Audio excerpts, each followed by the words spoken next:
Hey YouTube, what's happening? It's Richard, founder of Short-Term Rental University and professional real estate developer.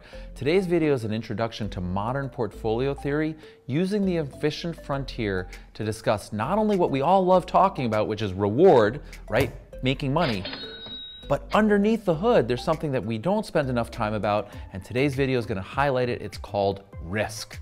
So let's get started. So what is the efficient frontier? Well, it's a really interesting concept that you can apply to all of your investments. It works in real estate and stocks and bonds and so on.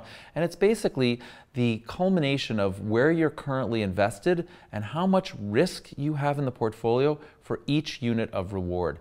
And there are places that are inefficient or suboptimal, meaning like you've got way too much risk in the portfolio and you're not being properly compensated, or vice versa.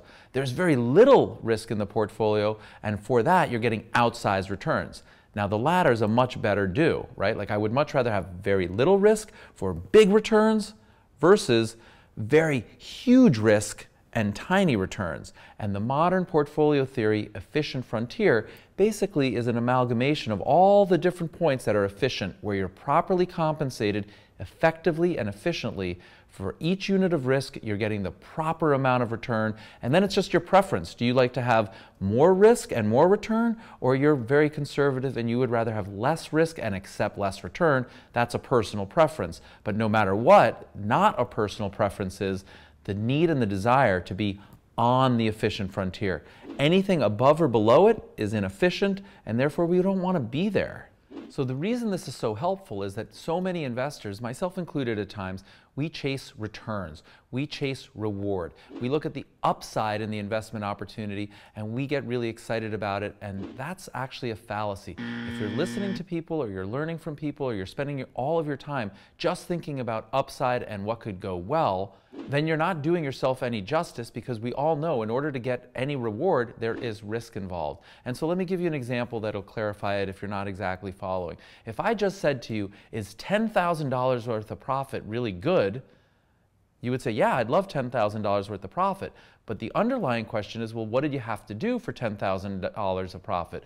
If I told you that you had to show up for work and film one YouTube video and it would take you 30 minutes, you would say, that's fantastic, right? Very little effort, a lot of profit. But what if I told you the same $10,000 required 100,000 hours of your labor?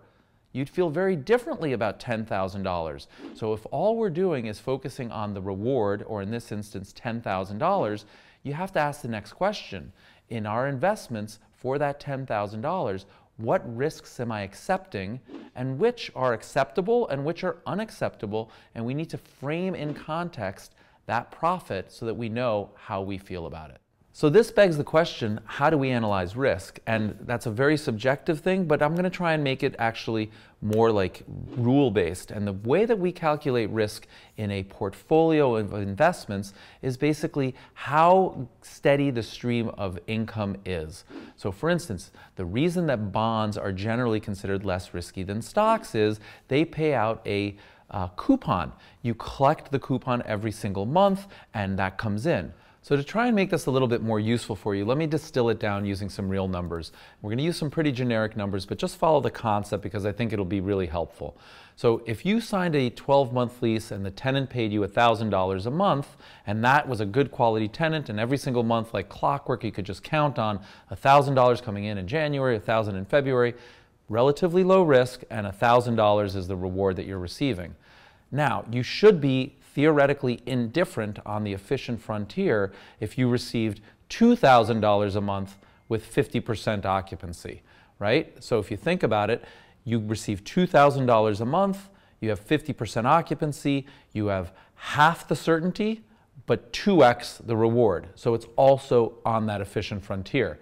But what happens, and what we're experiencing right now in the Airbnb world, when done properly with the right locations and you really know what it is that you're doing, is we're being overly compensated for each unit of risk that we introduce into the portfolio, because most successful entrepreneurs and hosts have more than 50% occupancy, meaning that we're receiving, say, more than $2,000 a month and 75% occupancy, and therefore the risk that we fear isn't actually being realized. There's so much demand for people coming to stay in the right Airbnbs with the right hosts that that occupancy risk that the traditional real estate investor and the long-term and multifamily landlord fears, right? It's just fear-based. They don't know, but what they fear isn't actually being realized today. But now that we understand the risk, Airbnb is more risk, 12-month lease is less risk. What about the returns?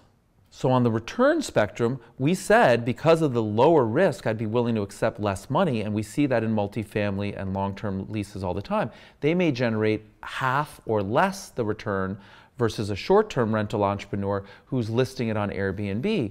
And so if you're getting 2 times or more the reward, are you taking 2 times or more the risk?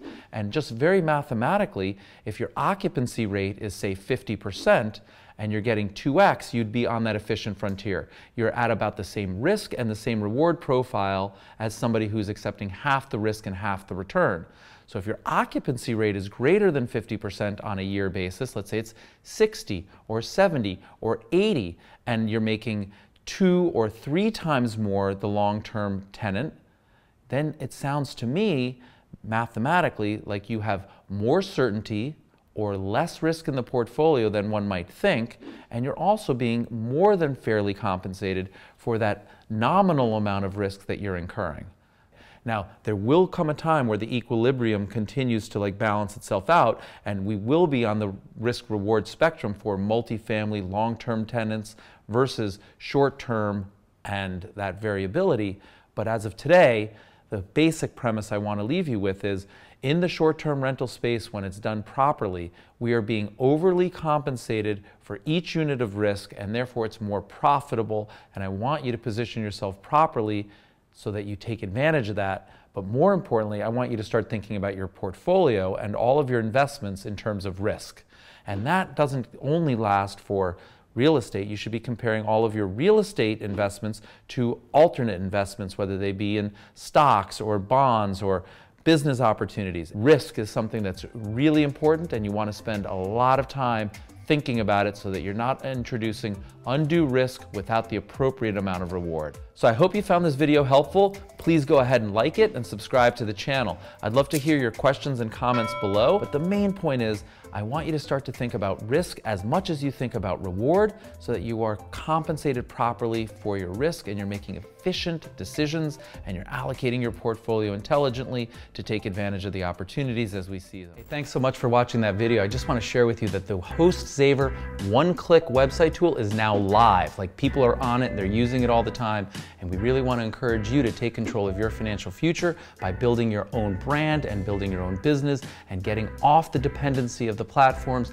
Take charge and control of your own future and develop relationships with your clients, the people that have come and stayed in your home. Tell them about discounts or specials that you have. Tell them that you expanded. Tell them anything that you want. Write blogs and start to get your own traction, right? Attract your own tribe using your own website. This is what businesses do. It's 2020. The time is now for people like me and you to build our own website and become platform agnostic. So go ahead and click in the description below to register for the HostSaver. One click and you have your own custom, absolutely gorgeous, works flawlessly website. Can't wait to see you there. Let's go, friends.